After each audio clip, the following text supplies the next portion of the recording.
여러분 안녕하십니까? 배드민턴의 흐름을 가장 빠르고 깊이 있게 전해드리는 채널에 오신 것을 환영합니다. 오늘 영상 시작부터 한 가지 질문을 던지겠습니다. 한 선수가 너무 강해져서 전 세계가 규칙을 바꾸려 한다면 그건 위기일까요? 아니면 전설의 시작일까요? 지금 전 세계 배드민턴 팬들과 전문가들이 똑같은 이름을 두고 이 질문을 던지고 있습니다. 바로 여자 단식 세계 랭킹 1위 대한민국의 안세영 선수입니다. 올림픽 금메달, 세계 선수권 제파에 그리고 누구도 쉽게 넘지 못하는 독보적인 승률. 안세영은 이미 잘하는 선수를 넘어 시대를 지배하는 선수의 영역에 들어섰습니다. 그런데 바로 지금 배드민턴계 전체가 술렁이고 있습니다.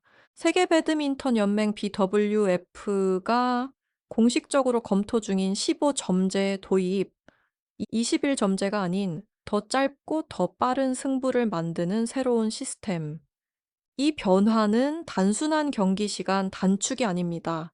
많은 사람들은 이렇게 말합니다. 이건 안세영을 위한 변화가 아니라 안세영을 막기 위한 변화다. 과연 그럴까요? 15점제는 안세영의 최대 강점이었던 체력, 인내, 후반 장악력을 무력화시키는 규칙일까요? 아니면 오히려 그녀를 더 빠르고 더 무서운 선수로 진화시키는 촉매제가 될까요? 중국과 일본, 그리고 유럽의 배드민턴 강국들은 서로 다른 계산을 하고 있습니다. 누군가는 이제 변수가 생겼다고 말하고 누군가는 그래도 안세영은 다를 것이라 말합니다. 하지만 분명한 사실 하나는 지금 우리가 보고 있는 것은 단순한 규칙 논쟁이 아니라 안세영이라는 이름을 중심으로 움직이는 시대의 전환점이라는 점입니다. 오늘 영상에서는 바로 이 15점제 논의를 중심으로 왜 이 변화가 등장했는지, 이 변화가 정말 안세영에게 불리한지, 그리고 오히려 이 규칙이 그녀의 장기 집권을 더욱 공고히 할 가능성은 없는지 하나하나 짚어보려고 합니다. 이 이야기는 단순한 분석이 아닙니다.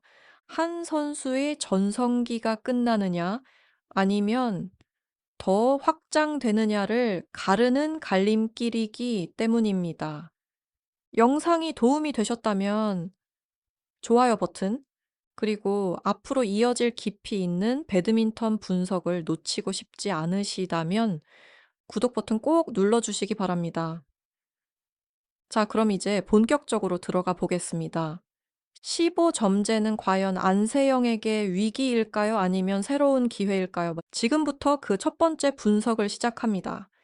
자, 이제 본격적으로 첫 번째 핵심 쟁점을 파고들어 보겠습니다. 15점제 도입, 과연 안세영에게는 위기일까요? 아니면 기회일까요? 현재 우리가 익숙한 배드민턴의 기본 룰은 21점제입니다. 이 시스템은 단순히 점수가 많은 구조가 아닙니다. 체력, 인내, 경기 운영 능력, 그리고 후반부 집중력이 모두 시험받는 구조죠. 그리고 솔직히 말해 봅시다. 이 21점제는 안세영을 위해 만들어진 시스템처럼 보일 정도로 그녀에게 완벽하게 맞아떨어졌습니다.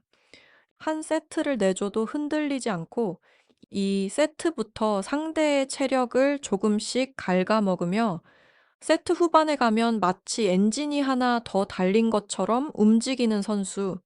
상대 입장에서는 이길 수 있을 것 같다가도 결국 무너지는 그 악몽 같은 패턴을 수없이 경험했습니다. 그래서 처음 15점제 이야기가 나왔을 때 많은 전문가들이 이렇게 말했습니다. 안세영에게는 불리하다. 경기가 짧아지면 후반 장악력이 의미 없어질 수 있다. 이 말 얼핏 들으면 맞는 이야기처럼 보입니다. 점수가 짧아지면 변수는 늘어나고 한두 번의 실수가 세트를 통째로 내주는 결과로 이어질 수 있기 때문이죠. 하지만 여기서 질문을 바꿔야 합니다. 지금 우리가 알고 있는 안세영은 과거의 안세영과 같은 선수일까요? 정답은 명확합니다. 아닙니다. 최근 1년에서 2년간 안세영의 플레이를 자세히 보면 그녀는 이미 수비형 에이스라는 프레임을 벗어났습니다. 이제는 경기 초반부터 공격적으로 흐름을 장악하는 선수로 변모하고 있습니다. 과거에는 상대의 실수를 기다리며 랠리를 길게 가져갔다면 이제는 기회가 오면 망설임 없이 경기를 끝내는 선택을 합니다. 강해진 스매시, 정교해진 네트 플레이, 그리고 무엇보다 초반 외에서 7포인트까지 지배하는 능력. 이건 우연이 아닙니다. 15점제라는 변화를 이미 예측하고 준비해 온 것처럼 보일 정도입니다. 15점제의 핵심은 단 하나입니다.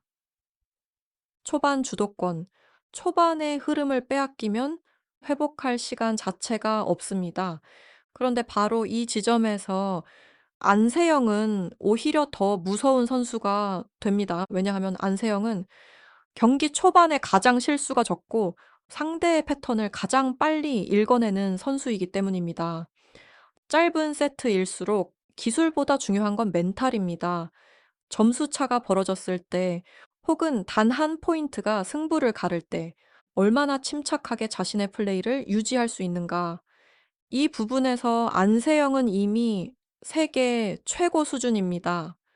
상대가 조급해질수록 안세영은 오히려 템포를 늦춥니다. 상대가 공격을 서두를수록 안세영은 그 빈틈을 정확히 찌릅니다. 그래서 일부 해외 해설진들은 이렇게 표현합니다. 15점제는 안세영을 줄이기 위한 룰이 아니라 안세영의 냉정함을 더 부각시키는 무대가 될 수도 있다. 결국 중요한 건 점수의 개수가 아니라 그 점수를 어떻게 설계하느냐입니다. 그리고 그 설계 능력에서 안세영은 이미 선수를 넘어 경기 자체를 지배하는 단계에 올라와 있습니다. 그렇다면 자연스럽게 다음 질문이 떠오릅니다. 이 변화는 과연 안세영의 최대 라이벌, 중국에게는 어떤 의미일까요? 왜 중국 배드민턴계는 15점제 도입을 두고 기대와 불안을 동시에 드러내고 있는 걸까요? 다음 파트에서는 중국이 느끼는 안세영 공포의 실체, 그리고 15점제를 둘러싼 그들의 복잡한 계산을 하나씩 해부해 보겠습니다. 이제 시선을 자연스럽게 중국으로 옮겨 보겠습니다. 15점제 논의가 가장 뜨겁게 반응하고 있는 나라, 바로 중국이기 때문입니다. 겉으로 보기엔 중국은 여유 있어 보입니다. 룰이 바뀌어도 우리는 준비돼 있다. 새로운 시스템은 젊은 선수들에게 기회가 될 것이다. 하지만 중국 배드민턴 내부의 분위기를 조금만 들여다보면 이 말들이 자신감이라기보다는 불안의 포장에 가깝다는 걸 알 수 있습니다. 중국 언론과 해설진이 공통적으로 언급하는 이름은 단 하나, 안세영입니다. 중국이 15점 제에 기대를 거는 가장 큰 이유는 명확합니다. 21점제에서는 도저히 안세영을 무너뜨릴 방법이 보이지 않기 때문입니다. 체력 싸움, 오히려 중국 선수들이 먼저 지칩니다. 랠리 싸움, 안세영이 더 오래 버팁니다. 멘탈 싸움, 점수가 접전으로 갈수록 중국 쪽이 먼저 흔들립니다. 그래서 중국 내부에서는 이런 가설이 돌기 시작했습니다. 경기를 짧게 만들자, 변수를 늘리자, 초반 몰아치기로 승부를 보자. 이게 바로 15점제에 대한 중국의 진짜 속내입니다. 특히 파워형 단식 자원들이 많은 중국은 짧은 점수제에서 초반 스매시 러시로 흐름을 가져올 수 있다고 계산합니다. 체력이 모두 소진되기 전에 안세영이 완전히 잃기 전에 승부를 끝내겠다는 전략이죠. 하지만 문제는 하나입니다. 안세영은 이미 그런 패턴을 수도 없이 경험한 선수라는 점입니다. 중국의 공격형 단식, 일본의 끈질긴 수비, 유럽 선수들의 변칙 플레이까지 안세영은 모든 유형을 상대하며 정상에 올라섰습니다. 중국 내부에서 진짜 두려워하는 건 15점제 그 자체가 아닙니다. 룰이 무엇이든 결국 안세영이 가장 빠르게 적응할 것이라는 사실입니다.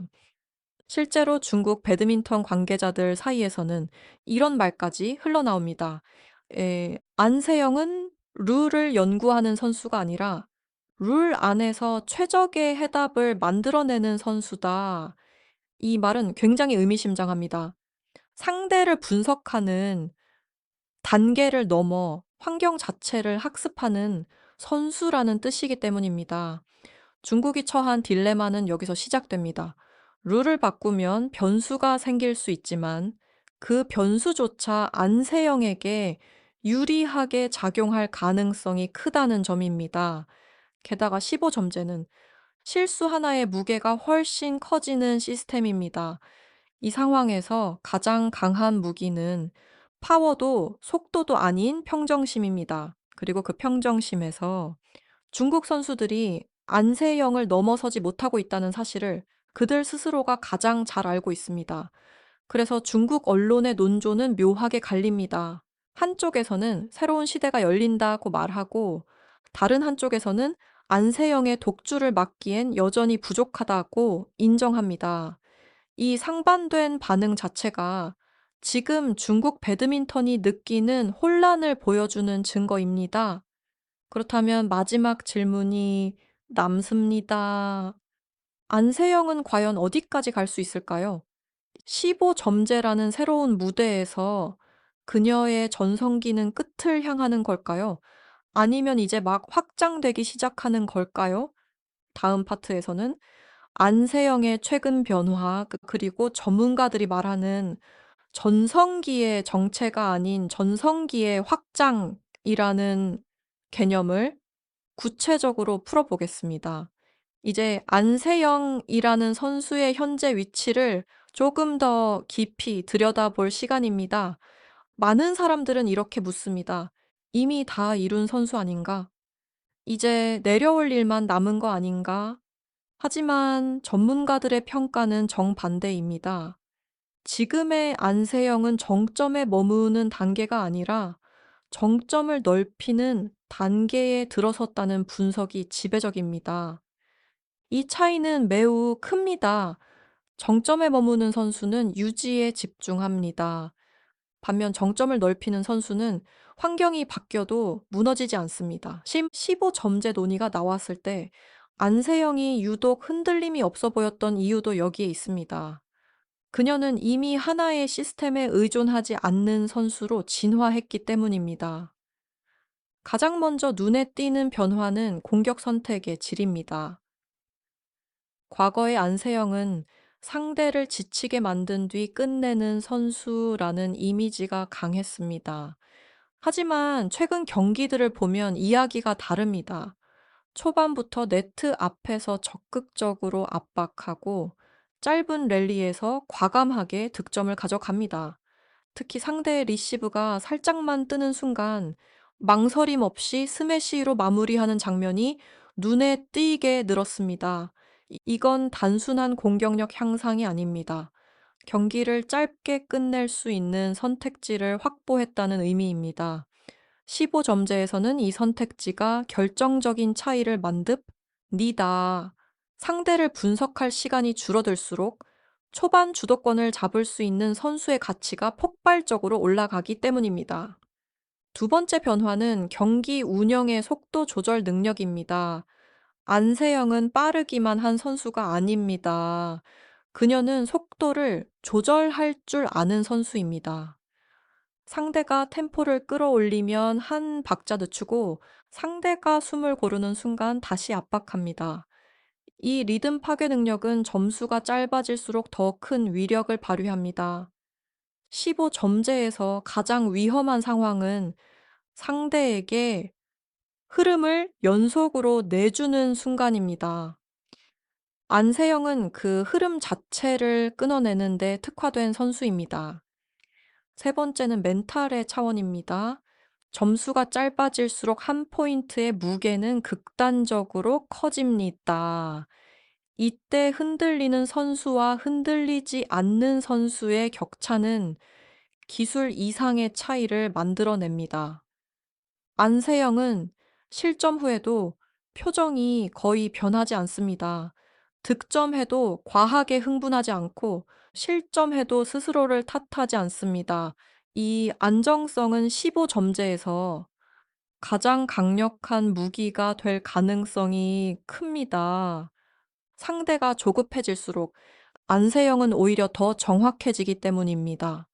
여기서 하나의 가설이 등장합니다. 15점제는 안세영의 독주를 막기 위한 장치가 아니라 오히려 그녀의 지배력을 더 선명하게 드러내는 무대가 될 수 있다는 가설입니다. 룰이 바뀌면 많은 선수들이 적응에 시간을 필요로 합니다.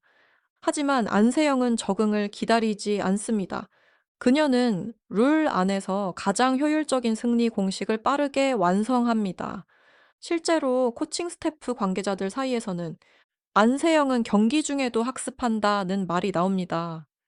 한 세트 안에서 상대의 패턴을 읽고 다음 세트에서는 이미 다른 해답을 들고 나온다는 평가입니다.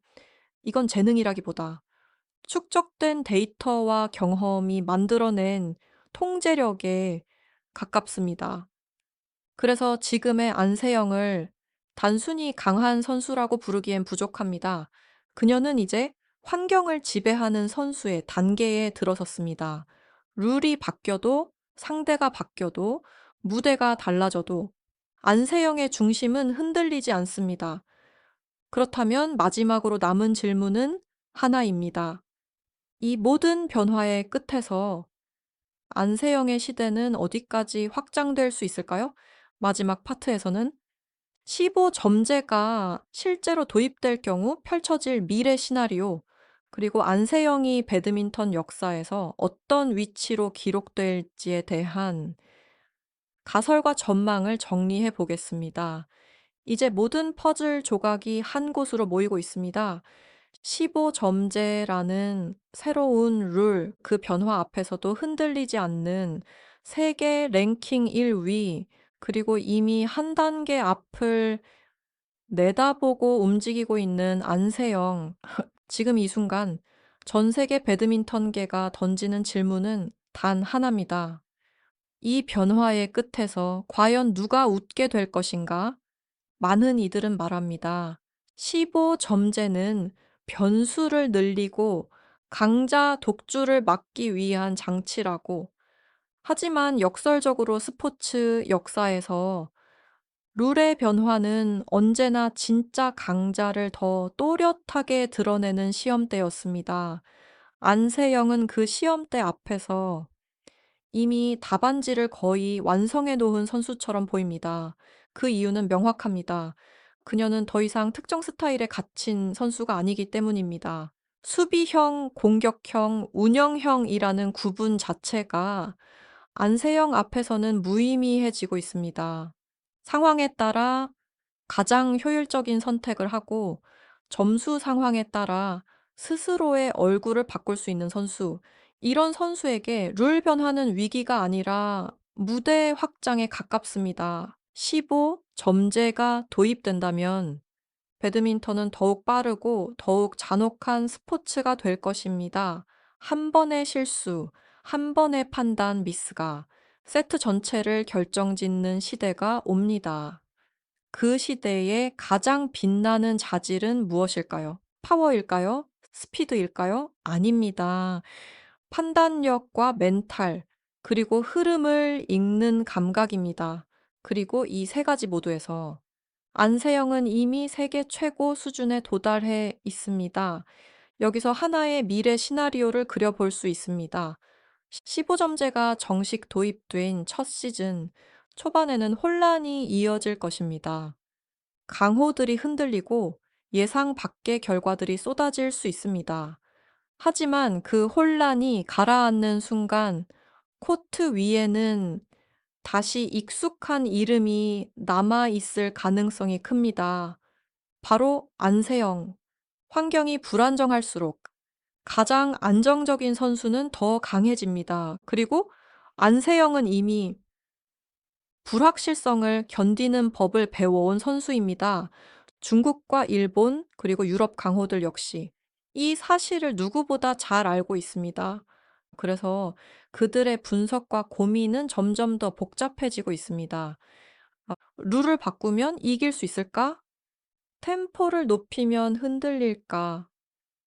초반 몰아치기로 승부를 끝낼 수 있을까? 하지만 질문이 많아질수록 답은 점점 단순해지고 있습니다. 안세영은 그 모든 가정을 이미 대비하고 있기 때문입니다. 이제 그녀는 쫓기는 선수가 아닙니다. 누군가를 연구하는 대상이 아니라 전 세계가 연구하는 기준점이 되었습니다. 이 지점에서 우리는 이렇게 말할 수 있습니다. 안세영의 시대는 이제 유지 단계가 아니라 확장 단계에 들어섰다고. 기록은 더 쌓일 것이고 우승은 반복될 것입니다. 그러나 그보다 더 중요한 건 배드민턴이라는 종목 자체가 안세영이라는 이름을 중심으로 재정의되고 있다는 사실입니다. 15점제, 21점제 그 어떤 룰이 오더라도 결국 코트 위에서 가장 빠르게 해답을 찾는 선수, 가장 냉정하게 한 포인트를 집어넣는 선수, 그 이름이 계속해서 안세영이라면 그건 우연이 아니라 시대의 선택일 것입니다. 전설은 어느 날 갑자기 완성되지 않습니다. 전설은 변화 앞에서 증명됩니다. 그리고 지금 배드민턴이라는 스포츠가 새로운 변곡점을 맞이한 이 순간, 안세영은 그 변화의 한가운데서 조용히 그러나 확실하게 말하고 있습니다. 룰이 바뀌어도 시대는 나를 피해 가지 않는다. 배드민턴의 새로운 시대, 그 중심에는 여전히 그리고 앞으로도 안세영이 서 있을 가능성이 큽니다. 이것이 우리가 지금 목격하고 있는, 그러니까 진짜 역사입니다.